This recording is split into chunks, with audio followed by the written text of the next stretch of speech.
नमस्कार मेरे प्यारे साथियों, मैं नीलम यादव अपने YouTube चैनल धृति होम साइंस में आप सभी का स्वागत करती हूँ। आशा करती हूँ कि आप सभी स्वस्थ एवं मस्त होंगे। चलिए तो आज हम समझने का प्रयास करेंगे कि प्रोटीन के वर्गीकरण को, प्रोटीन कितने प्रकार से होता है। ठीक है, तो प्रोटीन जो है वो मुख्य रूप से 3 प्रकार का होता है। एक गुणवत्ता के आधार पे प्रोटीन, एक भौतिक गुण एवं घुलनशीलता के आधार पर प्रोटीन और एक प्राप्ति साधन के आधार पर प्रोटीन। ठीक है, गुणवत्ता के आधार पर जिस चीज को हम उसके गुण अथवा दोष के आधार पर क्या करते हैं, अलग अलग करते हैं, उसी को हम गुणवत्ता के आधार पर करते हैं। जैसे जो उसके गुण को ध्यान में रख के, उसकी अच्छाइयों के ध्यान में रख करके अलग करता है जो चीज, उसे ही हम गुण कहते हैं। ठीक है, तो गुणवत्ता के आधार पर मुख्य रूप से प्रोटीन 3 प्रकार का होता है। एक होता है पूर्ण प्रोटीन, फिर आंशिक प्रोटीन और तीसरा होता है अपूर्ण प्रोटीन।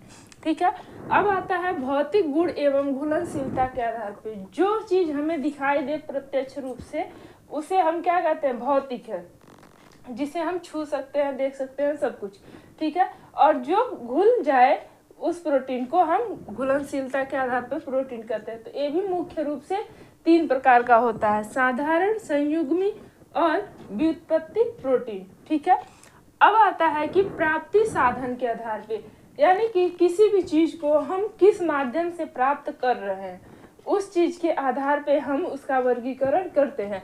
तो प्राप्ति के आधार पर प्रोटीन मुख्य रूप से 2 प्रकार से हमें प्राप्त होता है। एक होता है वनस्पति जगत से और दूसरा होता है प्राणिज जगत से। ठीक है, तो जो पूर्ण प्रोटीन होता है वो हमें प्राणिज जगत से प्राप्त होता है। जैसे दूध, अंडे की जर्दी, मांस, मछली, ये सभी क्या है, पूर्ण प्रोटीन के स्रोत माने जाते हैं। इसमें ये प्राणिज जगत से भी प्राप्त होते हैं और इसमें पूर्ण रूप से प्रोटीन पाया जाता है। ठीक है, आंशिक प्रोटीन, आंशिक प्रोटीन जो होता है वो वनस्पति जगत से प्राप्त होता है, क्योंकि उसमें बहुत कम मात्रा में प्रोटीन पाया जाता है। जैसे अनाज हुआ, सोयाबीन हुआ, इन सबों में क्या होता है कि बहुत कम मात्रा में प्रोटीन पाया जाता है, इसलिए इसे हम आंशिक प्रोटीन अथवा वनस्पति प्रोटीन के नाम से जानते हैं। ठीक है, अपूर्ण प्रोटीन, अपूर्ण प्रोटीन जो होता है उसका हमारे शरीर में कोई कार्य नहीं होता है, इसलिए ये आवश्यक नहीं माना जाता है। अब हम देखेंगे कि भौतिक आधार पर प्रोटीन किस प्रकार से पाया जाता है। तो सबसे पहले हम साधारण प्रोटीन देखेंगे, कौन कौन सी चीजों में साधारण प्रोटीन पाया जाता है। तो सबसे पहले आता है गेहूं। गेहूं में ग्लूटीन प्रोटीन पाया जाता है, जो ग्लूटेनिन और ग्लाइडिन मिलकर के ग्लूटीन का निर्माण करता है। ठीक है, तो गेहूं में ग्लूटीन प्रोटीन पाया जाता है। दूध में लैक्टोएल्ब्यूमिन प्रोटीन पाया जाता है। मांसपेशियों में ग्लोब्यूलिन प्रोटीन पाया जाता है। मक्के में जीन प्रोटीन पाया जाता है। चावल में अर्जिनिन प्रोटीन पाया जाता है, जो कि बालक के जो शिशु होता है उसके वृद्धि एवं विकास के लिए अत्यंत आवश्यक माना जाता है। ठीक है, इसीलिए लोग जब बच्चे 6 महीने के बाद फीडिंग करना छोड़ते हैं तो चावल का माड़ इत्यादि देने के लिए सजेस्ट करते हैं। ठीक है, तो चावल में अर्जिनिन प्रोटीन पाया जाता है। रक्त में ग्लोबिन प्रोटीन पाया जाता है और अस्थियों में कोलेजन, जौ में हार्डिन प्रोटीन, मूंगफली में एरिचिन प्रोटीन और बादाम में एमेनिन प्रोटीन पाया जाता है। तो ये सभी साधारण प्रोटीन के नाम है। अब समझेंगे कि संयुक्त प्रोटीन क्या होता है। तो संयुक्त प्रोटीन साधारण प्रोटीन के साथ साथ अन्य तत्व शामिल होते हैं, उसे हम क्या कहते हैं, संयुक्त प्रोटीन कहते हैं। जैसे मान लीजिए कि एक व्यक्ति है और उसके साथ किसी और अन्य व्यक्ति को मिला लिया जाए कार्य करने के लिए। जैसे किसी संगठन का निर्माण करना है तो वो 2 या 2 से अधिक व्यक्तियों के मिलने से ही होगा। तो ठीक उसी प्रकार से एक साधारण प्रोटीन जो है उसके साथ साथ जब अन्य तत्व भी शामिल हो जाते हैं, तो जैसे कार्बोज हुआ और वसा हुआ, ये सभी तत्व हैं वो शामिल हो जाते हैं, तो उसे हम क्या कहते हैं, संयुक्त प्रोटीन कहते हैं। ठीक है, जैसे हीमोग्लोबिन। ठीक है, हीमोग्लोबिन में क्या है, हीम जो है वो लोहा है और ग्लोबिन जो है वो प्रोटीन है।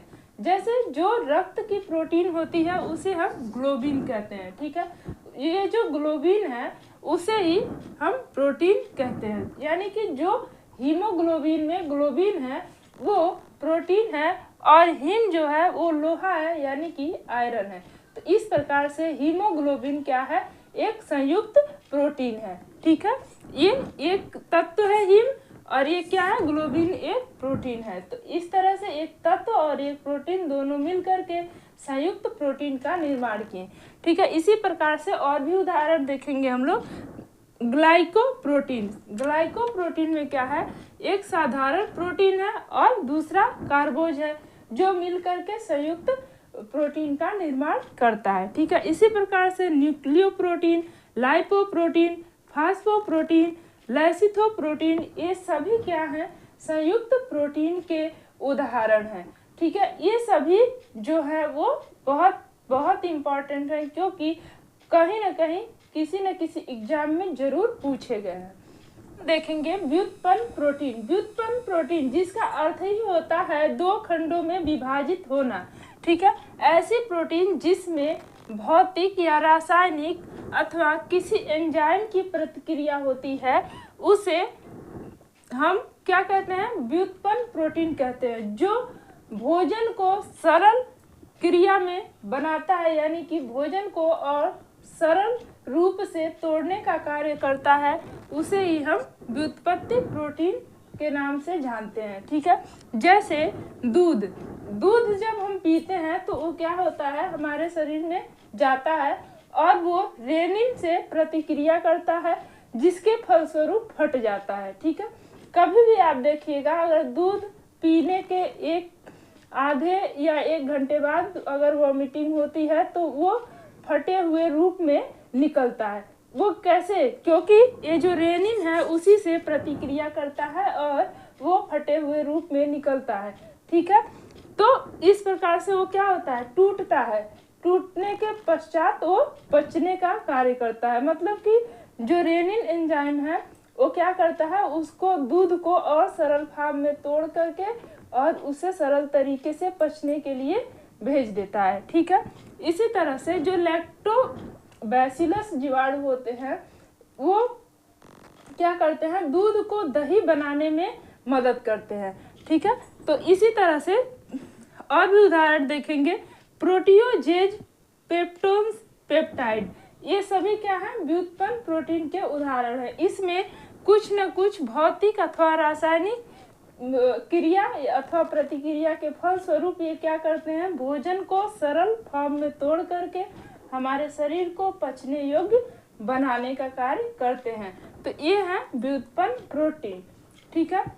आज के लिए बस इतना ही। वीडियो अच्छी लगे तो लाइक, शेयर एंड सब्सक्राइब जरूर कीजिएगा। Thank you for watching.